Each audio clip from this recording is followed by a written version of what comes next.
My girlfriend screamed. I lied about the pregnancy. I just left. I 29 male was sitting in my living room in Indianapolis at 7:42 p.m. on a Tuesday when everything I thought I knew about my relationship collapsed.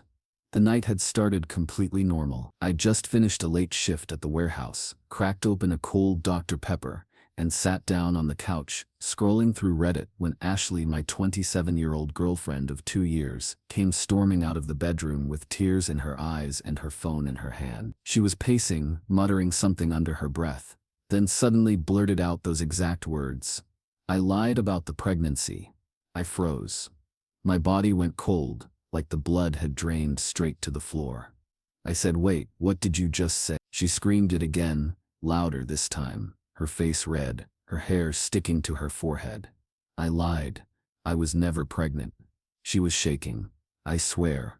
For a second the room went silent, except for the buzzing of the old ceiling fan. Just 2 weeks earlier, she'd shown me a positive pregnancy test.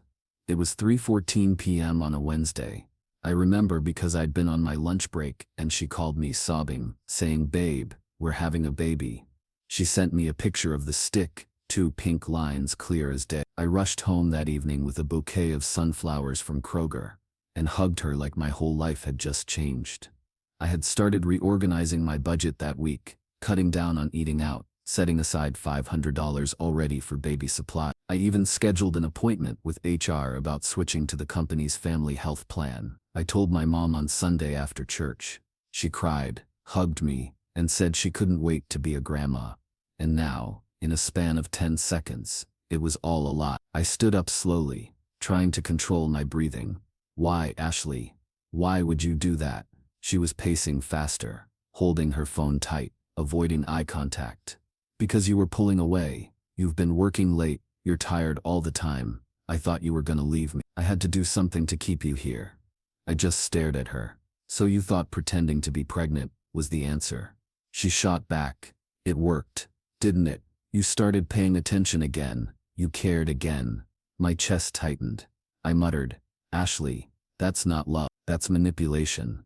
She broke down crying, then screamed, "Don't act like you're innocent. I know you've been texting Emily from work." Emily was a coworker. Yes, but our texts were literally about shift swaps and forklift repairs. I unlocked my phone, shoved it toward her, read every message. I got nothing to hide. She glanced for half a second, then slammed it down on the coffee table. "I don't need to see it."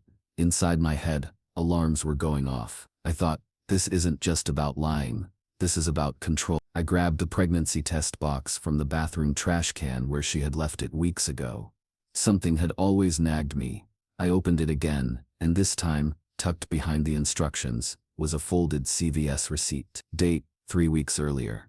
Item, pregnancy test, clear blue, digit, paid with cash.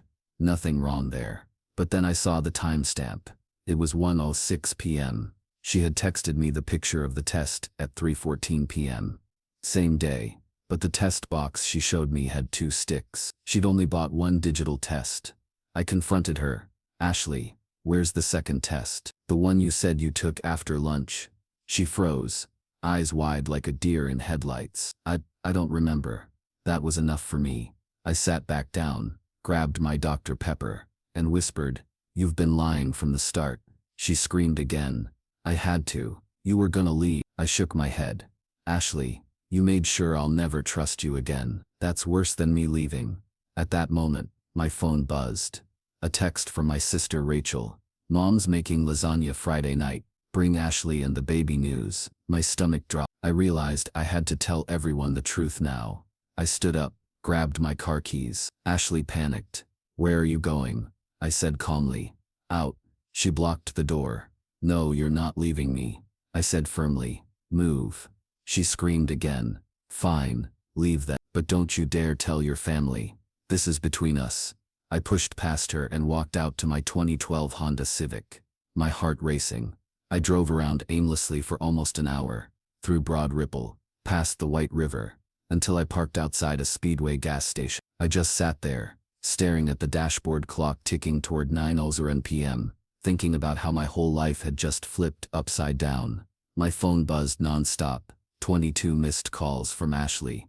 12 10. The messages went from "please come home" to "you'll regret this" to "if you tell anyone, I'll ruin you."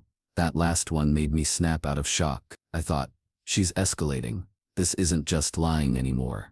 This is blackmail. I called my buddy Mark, 31, who works as a paralegal downtown. I told him everything, word for word. He paused, then said, "Man, you need to keep every message. Screenshot everything.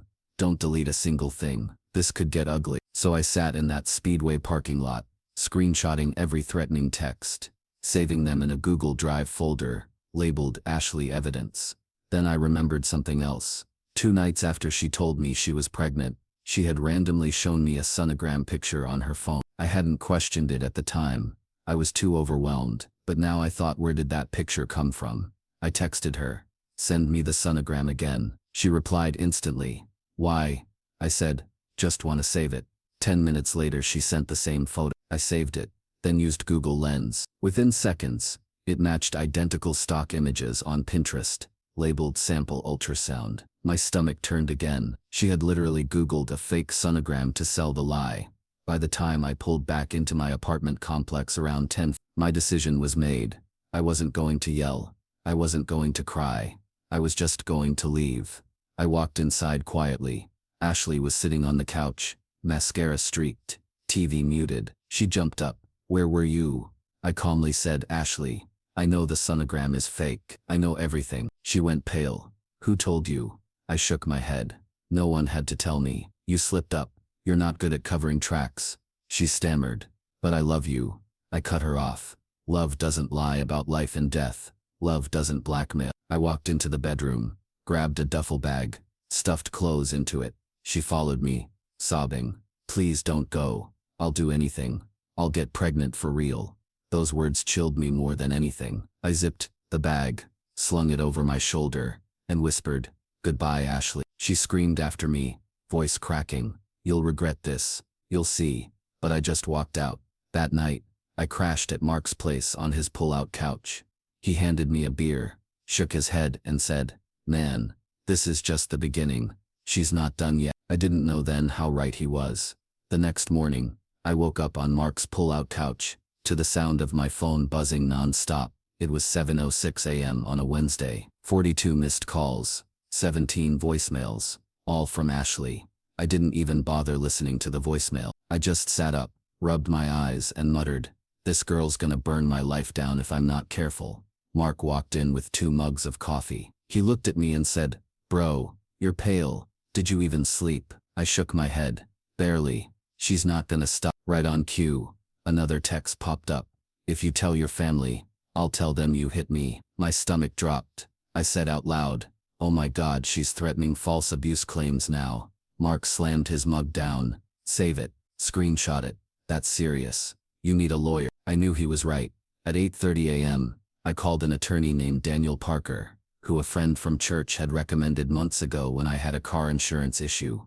Daniel was 38, calm, professional, and blunt. I explained everything: the fake pregnancy, the threats, the blackmail. He listened quietly, then said, "You did the right thing by keeping evidence. Don't confront her again in person. Don't respond emotionally. From now on, every communication needs to be documented. And if she makes any false report to police, we'll be ready to shut it down." I asked him, "What do I do in the meantime?" He said, "Move back home with your family, or stay with a friend. Don't live with her. She's escalating. Protect yourself." So I called my mom around 10:12 a.m. She answered on the second ring, cheerful at first. "Hey honey, what's going on? How's Ashley?" I went silent for a moment, then said, "Mom, I need to tell you something. Ashley lied about the pregnancy. She made it all up." There was a long pause. Then Mom whispered, "Oh my God." I could hear the disappointment in her voice, but not at me, at the situation. "Come home. Just come home, okay?" That night, I moved back into my old room at Mom's house. Ashley showed up at the driveway around 11:00 p.m., headlights blinding the windows, laying on the horn. Mom peeked through the blinds and said, "Don't go out there." But I stepped onto the porch anyway.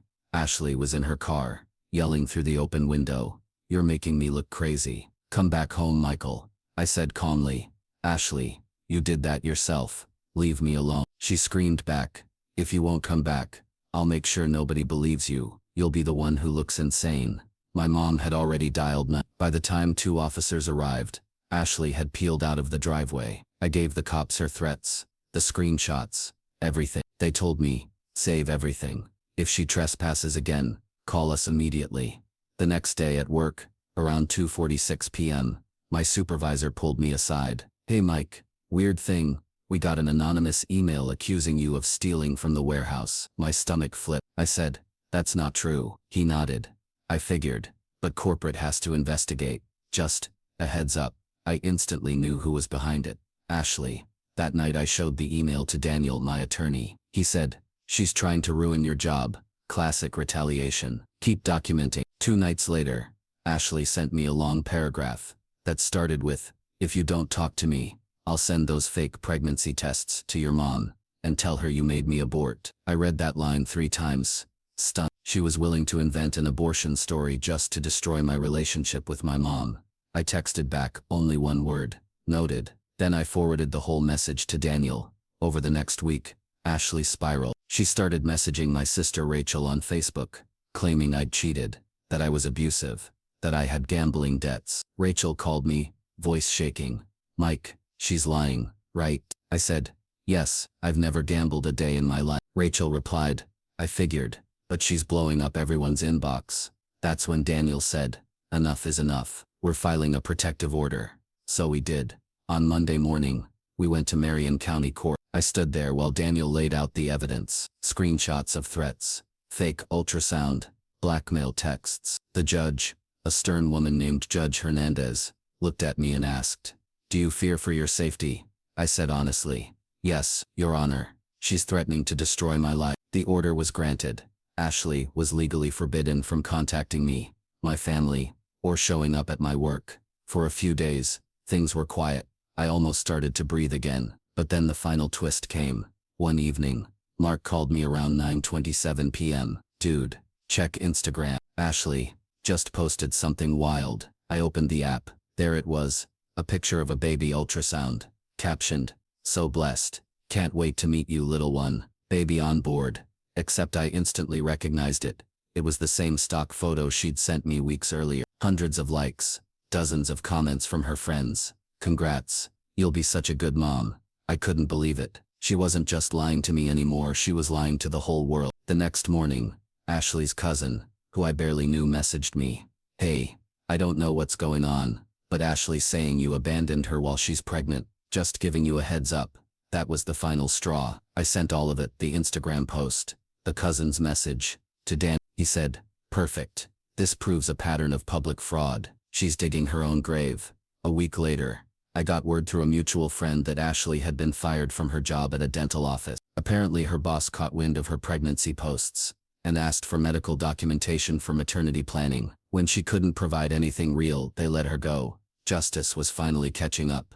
By mid-spring, the drama had cooled down. Ashley moved out of the apartment completely. She tried one last stunt, sending a handwritten letter to my mom, claiming she'd miscarried because of my abandonment. But by then, nobody believed her. My mom just tossed the letter in a drawer and said, she needs help, not attention. I slowly rebuilt my life, got promoted to shift lead, started therapy to process the manipulation, even joined a softball league with Mark. Months later, I got an update from a mutual acquaintance. Ashley had left Indiana and moved to Kentucky. Rumor was she'd been caught catfishing another guy online, using the same fake ultrasound photo. At that point, I just shook my head. Some people never change. Looking back, I learned a hard truth. Manipulation always reveals itself eventually. No matter how carefully someone tries to spin a lie, reality catches up. The silver lining, my family became tighter than ever. My mom told me, Michael, I'm proud of you for walking away with dignity. And she was right.